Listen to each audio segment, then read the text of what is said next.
Well, good evening. I'm Rick Dancer. Welcome to Get Real with Rick Dancer. And tonight we've got a topic that is awesome. A local man who helps veterans go back and remember what they did for our country has written 2 books. The way he came about writing these books is completely accidental. It's a charming story. We're going to tell you about those books. We're going to tell you. We also have a gentleman coming on named Vince. He's 98 years old. He's a veteran, and he's going to talk to us about life and whatever we want to know. And we're going to talk with him in just a second. So you are right here with Rick Dancer. And then the sliding glass door in my master bedroom blew in my... So Upper Camp Creek is evacuated. You can't erase the mistakes of your past without erasing the wisdom of your present. And there was a fear of getting blocked in. Welcome to In Bed with Rick Dancer, your chance to climb in bed with me. It's a sad story, but it's where you get to help a local veteran and his family. Kathy and I are sitting in the truck just looking at our house, and we started to cry. When she took the girls, my 6-year-old little girl didn't have shoes on. I'm going to take the first needle. This is going to blow you guys away. I'm going to do this right up close to you. I missed his daily phone calls and text messages. To have a 10-year-old kid come on and just tell us some jokes is just so super charming. We need to find these people. Well, welcome. And I'm going to bring on our guest, Mike Puncherkar. And Mike is no stranger to this, to me, to our show, to what we do, because you got also, let me put this in here real fast, too. I'm going to put all that information in the comment section for people when they come up. So you kind of instigated the whole beginning of Honor Flight, which takes veterans back to see the memorials in Washington, D.C. Well, I instigated it here in the South Willamette Valley Honor Flight hub we set up in this area. But National Honor Flight was actually started up back east in Ohio and has spread across the country. And the main thing we do is take veterans free of charge back to Washington, D.C. on their honor flights to visit their memorials and get thanked for serving their country. And we're talking about the senior veterans in this country. We started with World War II veterans, moved into Korea, and now we're doing Cold War and Vietnam veterans. So you're kind of obsessed with veterans, and you didn't get to serve, and your service. So what you ended up doing is you didn't get to serve because of asthma, a medical condition, and now you're serving them in your later years. That's kind of cool, isn't it, Mike? Well, I tell you, no cliche intended, but I'm honored to be able to do it. So tell me about these books. So Mike calls me up a month and a half ago, and tells me the story of how he wrote these books and about your dad and your conversation. So I'll put the books up as you're talking about whichever one we're talking about, okay? We'll be talking about the Promise Kept. Okay, I'll put that one in there. I am a baby boomer. My dad was a World War II veteran. He served with the Army Air Corps, 8th Air Force out of England. He was a radio operator on a B-17 and flew 30 combat missions over Germany toward the latter part of the war. And growing up as a kid, my dad, like most veterans, didn't talk much about what they did. We watched an old TV series called 12 O'Clock High, and every once in a while he'd go, "Those planes with the triangle A on the tail, that was my group, the 91st Bomb Group." And other than one time when he showed me a few pictures and stuff he had in a box in the attic, really didn't talk about it. And when we looked at the stuff in the attic, it didn't take him long before he just stopped talking and closed it up and walked away. And years later, I finally realized that he was having memories that he just didn't want to recall again. But when he was 76 years old, back in 1999, I went back to Wisconsin and I took him on a fishing trip. And driving back from that fishing trip, unsolicited, he said, "You know, Mike, I remember when I enlisted in the Army Air Corps in 42. And for an hour, he shared story after story. And I finally said, I was laughing, I was crying. I said, "Dad, you got to..." Because, Mike, you'd never heard this before. He'd never talked about it. A lot of it I had never heard before. Nobody in the family had heard it before. So I said, "Dad, you got to promise to cut me a tape this winter. One story at a time. I promise you I will transcribe your tape and get it out to everybody in the family." Well, 6 or 7 months later, this cassette tape showed up, My Years in the Army Air Corps by Frank Puncherkar. And I was working full time. I put it on a shelf right here in this office. And unfortunately, in 2006, cancer took my dad. And I hadn't played the tape yet. So once things settled down, we had gone through his attic and we found in an old suitcase a bunch of little black and white pictures, all kinds of papers from his time in the service and stuff. And I transcribed that story and had 12 pages typed up of what he put on that tape. And my wife, God bless her, said, I can see it in your face. There's something going on. I said, I've got 100 questions for him now. Why didn't I do this while he was alive? And with her encouragement, I started traveling. I started making phone calls. I contacted the 8th Air Force Historical Society, found out the 91st Bomb Group had a web ring, and I made contact with them. And I found myself on a journey that was like peeling layers off of an onion. Every time you take one off, you find something else. Right. As I traveled, I started meeting other veterans who had served in the 8th Air Force. I found 2 of them that served at the same base in England as my dad. And after about a year and a half of traveling, buying books, videos, and DVDs, just studying everything I could about the B-17 Flying Fortress, the 8th Air Force, the air war over Europe, my wife came in and said, "You've got enough crap in this office, you could write a book."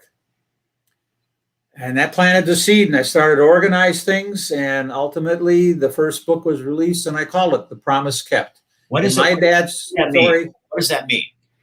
That was me keeping my promise to my dad to keep his story alive.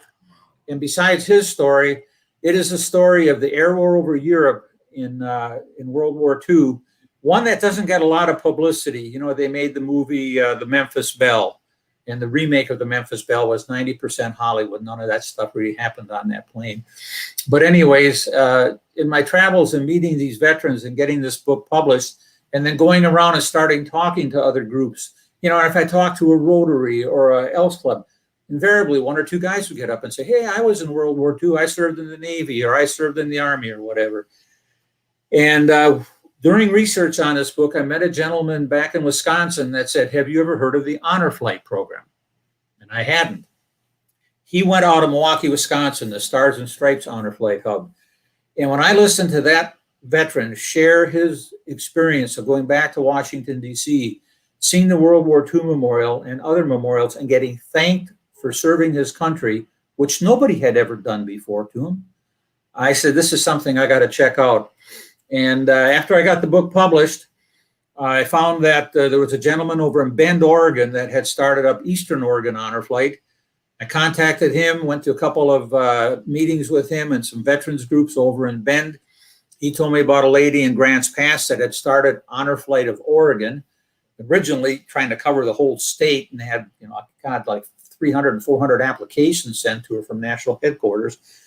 So I was going to just help her out a little bit, maybe doing some fundraising. And the next thing with her encouraging, I started South Willamette Valley Honor Flight and got the charter in March of 2012. And we cover Lane, Lynn, Lincoln, and Benton County, Oregon, the 4-county area, Lane and the 3 adjacent counties north. We started raising money and fundraising in 2012. We are a nonprofit organization, registered and certified. We made our first honor flight in October of 2012, and we took 50 World War II veterans from the 4-county area. And the program has grown from there. The last honor flight we were able to make in October of 2019, nothing last year because of COVID and the pandemic. But we've transported now, I think, 704 World War II, Korea, and Vietnam veterans back to Washington, D.C. from the 4-county area. Now, somebody's on here right now saying, I want to send my dad on a flight, and all the information is in the comment section of how to get a hold of Honor Flight, so you can talk with them as well. If they're from our 4-county area, they can look at the hub for South Willamette Valley Honor Flight. If they're from outside of this area, the link is there to National Honor Flight Headquarters. Link into that one, and there's a separate link for hubs. Click on that, go to the state you're in, and it'll tell you where the closest hub is to you, so you can get an application and get registered. So tell me about My Honor. This is your new book.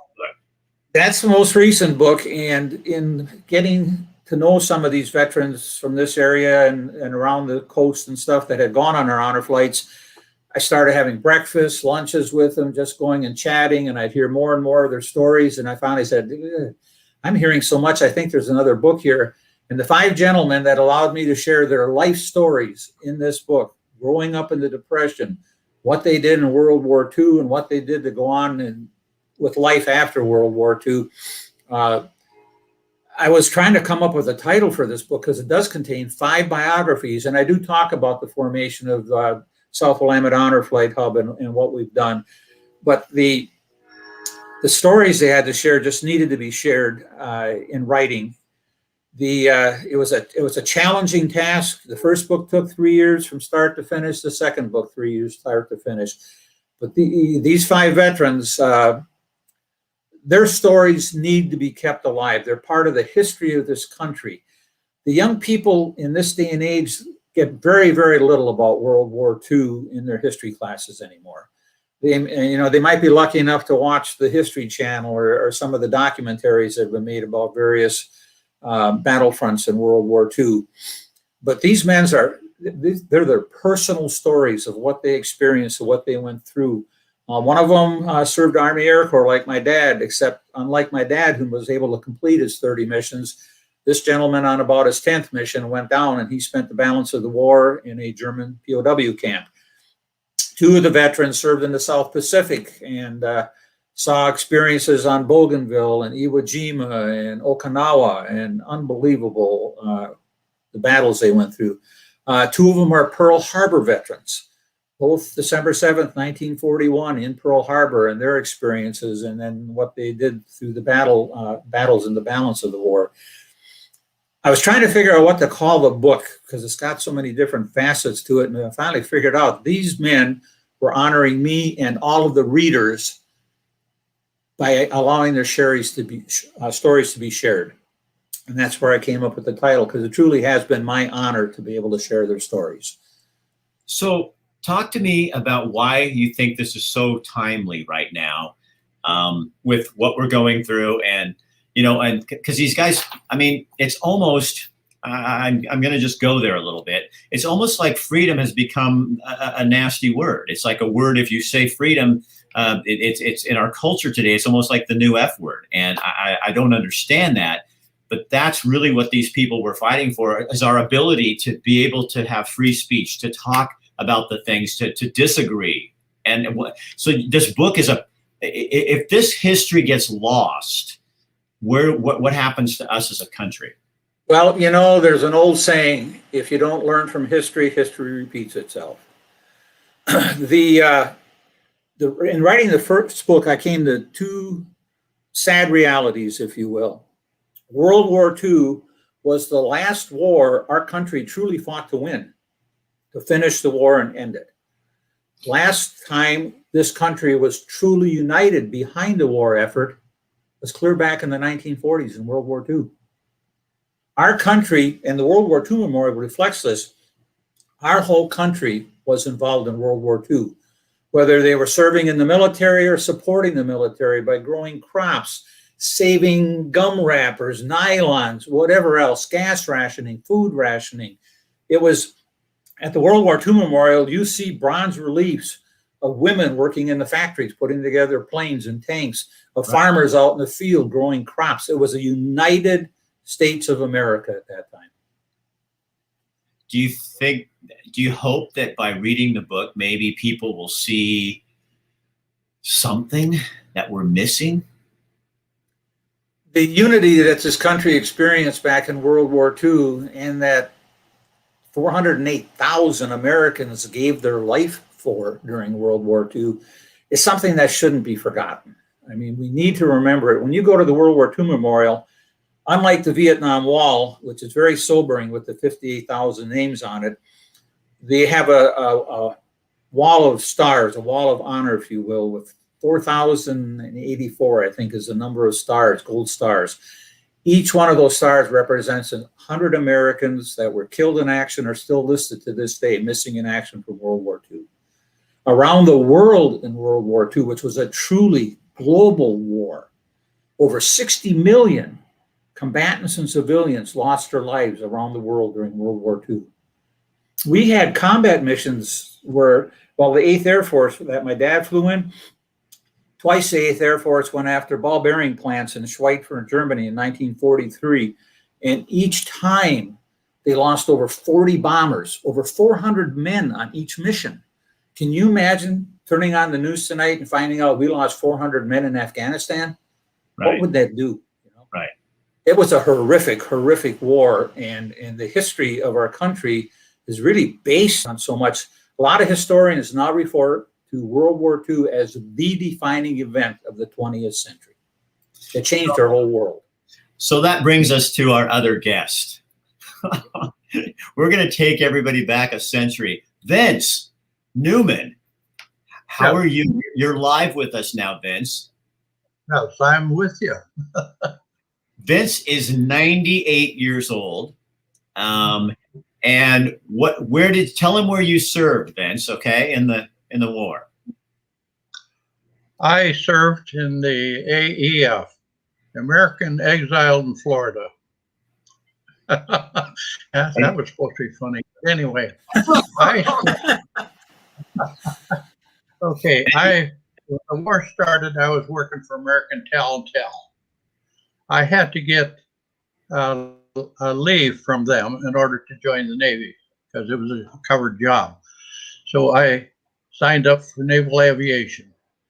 I spent 16 months as aviation cadet, flying everything from a Piper Cub up to a dive bomber and flying off carriers and the whole thing. And then when it was about the end of the war, they needed flight instructors. So they took me out of dive bombers and off of carriers and put me into flight instructor school. And I taught people to fly in the clouds, instrument flying, they call it, where you don't see anything outside except buzz, fog. So Vince, tell him what you told me. Like, okay, so every parent should imagine teaching your child how to drive a car, and that's what you did in the air with Marvin. Correct. You have the same problem. Cadets are nothing but kids that just learned to drive, and they got so cocky because they could drive that they drive crazy, outside the envelope, I call it, and they'd meet trees head on, that type of thing. Cadets did the same thing. They start out, and they're very cautious, but they get a certain amount of cockiness, and they start getting careless with the airplane, and it won't forgive you. So Vince, tell me, why is it so important that Mike is doing what he's doing with these books and with Honor Flight and all of that? Why is that so important to veterans like yourself? Honor Flight it's extremely important. I initially heard of the Honor Flight from my brother, who took it out of Wisconsin. And I signed up. Took me a couple of years to get there before they had enough money to buy me a meal. So anyway, the Honor Flight was the greatest thing that ever happened outside of the other stuff, like wartime and living through it. But the Honor Flight told me when we got off the airplane in Washington, D.C., and a lot of young kids were there thanking us for our service. First time I'd ever been thanked for our service. Wow. And they were surrounding you. You walk down the street in Washington, the kids are coming, adults are coming, they're thanking you. And it still makes me feel great to have that, to think that we were thanked for that time. And it was because of Mike and the work that he did to setting up the Honor Flight in our area and building up the funds. And as a result of that, I have sometimes been even instrumental in helping Mike get funds for newer Honor Flights. So I owe it to Mike, I owe it to the Honor Flight people, and the experience that you've had.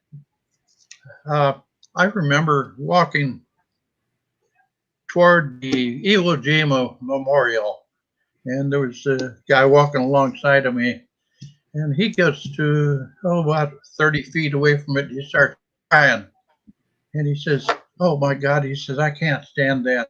He says, "I spent too much time trying to get there." And that's one of the things that the Honor Flight has done. They have thanked these guys for doing what they've done to make that flag fly, not the flag they're trying to burn, but the flag that I'm proud that I tried to help keep alive. So Vince, so Vince, you fought for my freedom, right? I did. I did that so that we didn't have to speak Japanese or German. And when you see the way that freedom is treated today, right now, what are your thoughts?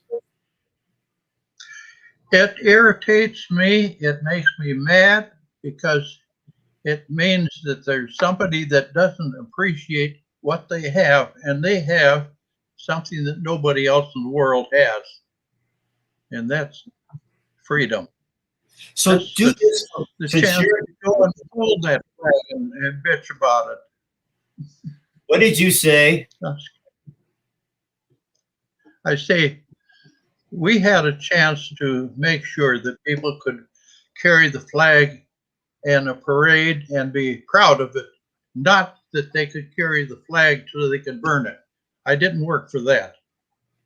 And it Wow. irritates me.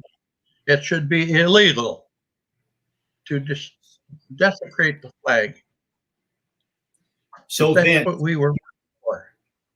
what does that do to your soul when you see that? When you see that happening, what does that do to your soul? It frustrates me because I wonder why the hell did we raise people that have that attitude? Where did they get that attitude? I don't understand these people who climb up there and break into the Capitol building. Why? What are they fighting for? They're not fighting for us. They're fighting for the opportunity to break things. And What do you when you that's see when you see what's going on in Portland right now and other West Coast cities where rioters are battling with police and tearing up federal property? What does that say to you? that says that something is wrong, and with the people that now think that they don't have anything right, they've got to tear down everything there is because it's their right to tear it down, and I can't handle that. Is that not what you didn't fight for that? Absolutely not. No. And So do this for me, Vince, because you're a smart guy and you're almost a century old and you're a sage, and we should listen to what you say because you were there and you did this. So tell me, what does freedom mean? I'm so sick of hearing people twist the meaning of it. I want to know from you, a man who fought in the war, who fought for our country, trained people to fight the war in our country. What is freedom? What is the freedom that you fought for? Okay. To me, freedom goes back to the fact that my parents raised me during the bottom of the Depression. Dad lost 4 jobs in 2 years because every outfit went bankrupt. And he raised his kids under those conditions. I was fortunate that the United States of America allowed me to get an education, to get out of high school, to get a job. I was fortunate I got a job with AT&T right out of high school. Then I got another job called the U.S. Navy, but I didn't have, that one was basically a choice of that or ground pounding, and I didn't want to do that. I wanted to fly, but it gave me a chance to start out flat broke, nothing. And I have built my own life, made my own money. I've been fortunate that I could start my own company with $3,500 borrowed dollars, and I retired with quite a bit of property and money, and a warehouse building that I own free and clear, and a lot of inventory that I own free and clear. I sold that, bought a motor home, and my wife and I traveled for about 100,000 miles in the motorhome. But that was a result of the fact that the United States allowed me to do this from a flat broke kid to being able to retire 30 years ago and still live on the money I made then. Although I'm just about down the road, money-wise and time-wise. Yeah, you try to figure out which one's going to last longer, right? So it was my program to go broke the day I die, but I'm a little bit. Yeah, my financial people told me they figured out mine and my wife's and how long I can live, and I got till 98. And my wife gets till 99. So I said, okay, honey, I'm dying first, and I get till 98. So I get to live till 98. Otherwise, I have no money at that point. I'm going to have to get a second job. Please plan it that way. My wife died 5 years ago. I'm sorry. And, well, I am too, but we had a great life. And I was fortunate that I had 70 years with her. Wow. In spite of her putting up with everything that I was doing. Yeah, she was pretty good. You seem like I even did some of what you wanted to do. Okay, so your question. So, Vince, first of all, everybody on here, you can't see this, but I can read this to you. People are coming on, they can comment while they're on here, and they're all thanking you for your service. And they're thanking Mike for the book. Yeah, see? There you go. There's his shirt. He's got the advertisement going there. So Vince, let me ask you one more thing, and then I'm going to ask Mike another thing about the book, but one more question for you. So when you get up every morning, what do you hope?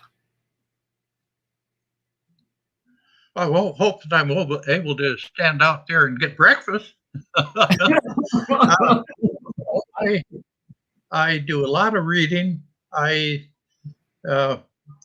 When I could do it, I restored some old cars for myself, and I gathered a lot of old car parts, and I still have some of them. COVID has taken care of that because the opportunity to have swap meets and car club people getting together is gone. And so my car parts sit out in my daughter's garage, and neither one of us are happy that they can't be gotten rid of. But anyway, I still mow the lawn once in a while, and you mow the lawn? Oh yeah, supposed to. Grass grows green. I can run the lawnmower because it's not as big as it used to be. Well, I want to be you when I'm 98. These are the things, Rick. These are the things that keep you able to do things. My dad did the same things. He was doing things, had a little shop in the basement of his house. He restored old furniture for people. That kept him alive. And finally, when he was 96, I talked him into stopping that because he was working around the power saw too damn long. And I was worried about him and the saw meeting together. When I did that, moved him out of his house to an apartment with my mother, and he didn't last long because he didn't have any tools to play with. So is that the key to staying alive, you think, is your health? Obviously, you're healthy, but you also, your mind is working, you're reading every day, and you have something to do. That's important. Right. When I worked for the AT&T, it was standard for people to retire and die within 6 years because none of them had an extra hobby, something to keep them busy. You don't keep this going, and this computer between your ears is going to die for non-use. So you got to keep it going. You got to keep thinking. Okay, so here's my last thing I want to tell you. Somebody on here, Tom Hunt, came on, and he's saying that he thinks that Mike needs to sit down and talk with you in your third book. So you don't go anywhere yet. We need to get people love your stories. They like the way you are. You're a cool guy, Vincent. I think you're a really cool dude. Well, my restoration days are done because last time I got under an old car, I had to take a forklift to get me out. Well, It was just too much. So I quit that. I sold my old cars, and I have one collector car that I want to sell. But anyway, that one is done. I don't have to do anything with it. And I just spend more time working with my tools, just making work, but keep them going. Hey, thank you. Thank you for making the time to be on the show today, okay? Rick, I thank you very much for the opportunity. It's very kind of you. And on behalf of Honor Flight, keep pitching it, because Mike, thank you, and keep it going. And whatever I can do to help you, please let me know, because it's one of the most worthwhile things I'm doing now, is just whatever I can do to get more money in the pot to get more people there. Okay, I thought one more thing. Vince, really quick, I thought of one more thing I have to ask you. When you were there, what made you cry? When I was what? When you were in DC and you saw the memorial, what made you cry? I wasn't in the fighting war. I was always in the teaching war, the training war, learning to fire. So I wasn't having anybody shoot at me. But it didn't stop me from seeing one of my friends get killed. I had, in my dive bomber training, there were 12 of us. 10 of us lived through a 9-month period of time. We killed 98 pilots in 9 months in training at one base. So you didn't have to be shot at. Anyway, that's over and done with, and I'm still breathing, and that's good. And I hope I can help Mike get more money for Honor Flight, because the more money we get, the more people can go, and the more people can get the enjoyment that I have had from it. It did my printer a lot of good, because I have a whole big bunch of pictures that I took. And I think a lot of people are full of pictures from an Honor Flight. In fact, there are some pretty good sized books on it. But thank you, Mike. Thank you, Rick. I appreciate the time. We'll talk to you soon. Thank you. What a great guy. Yeah, he is. You know, God, just brings up so many things. I want to say, how do you top that?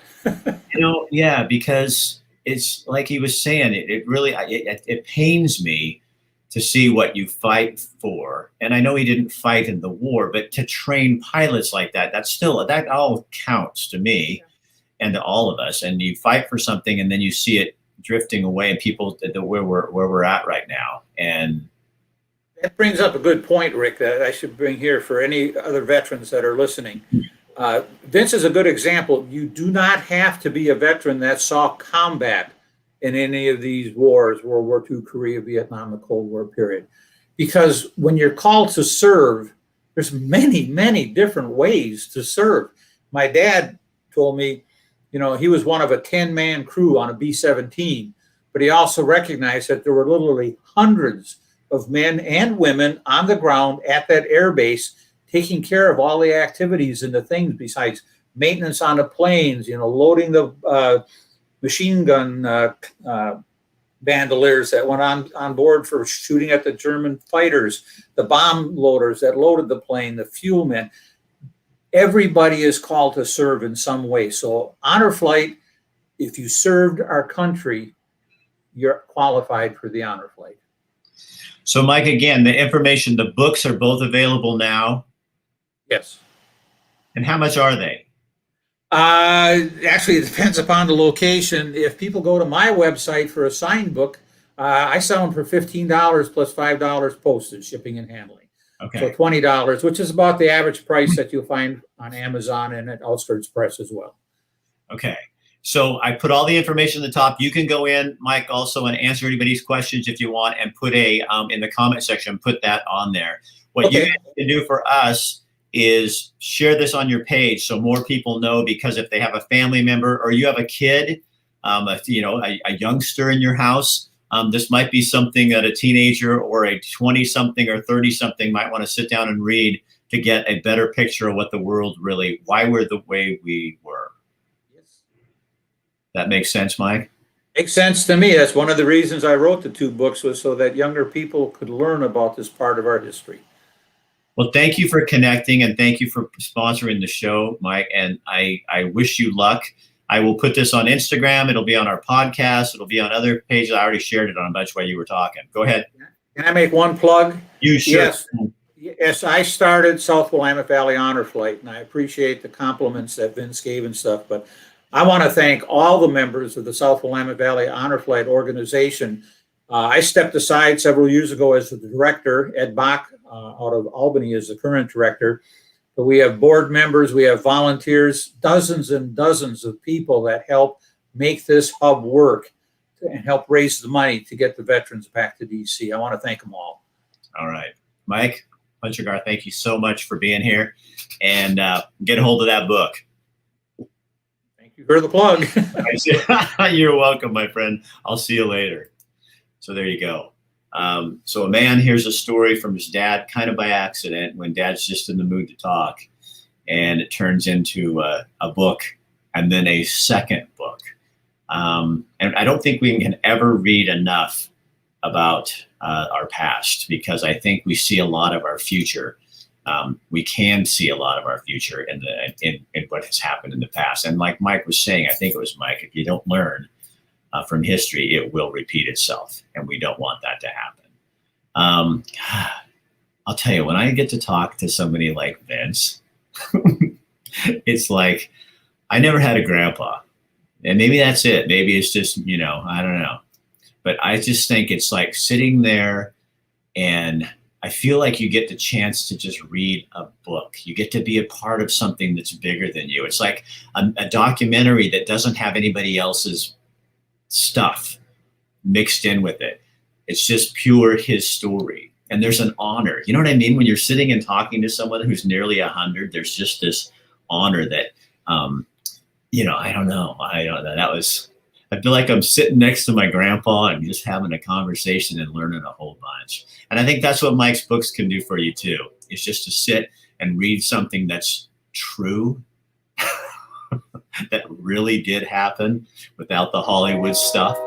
And then I think, Mike, if you're still listening, you should write a book on Vince. I think he'd be an awesome subject. Oh, here goes my train.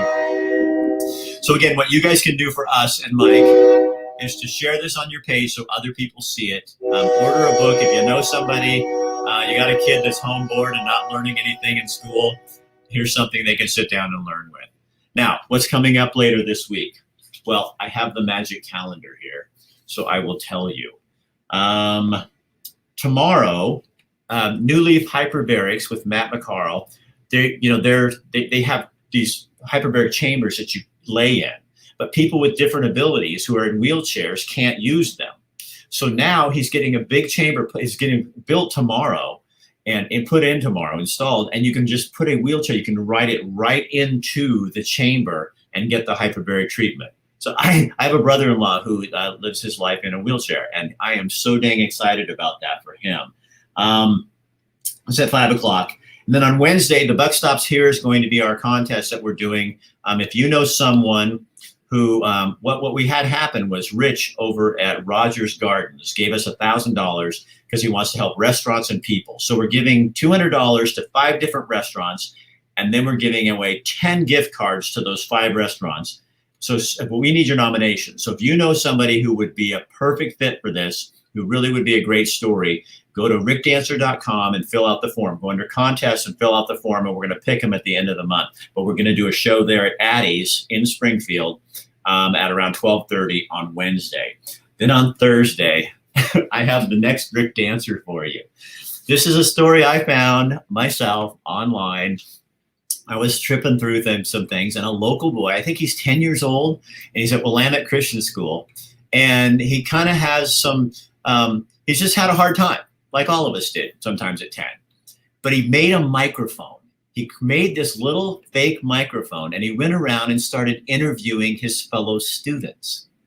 And it's been a connection for him to other kids in a way that he couldn't connect before. So he's found a way to connect. So then the school sees how important this is to this little boy, and they gave him a newscast every week, a 2-minute newscast where he gets on, and in front of the whole school and all their family and friends online, he does his own little newscast.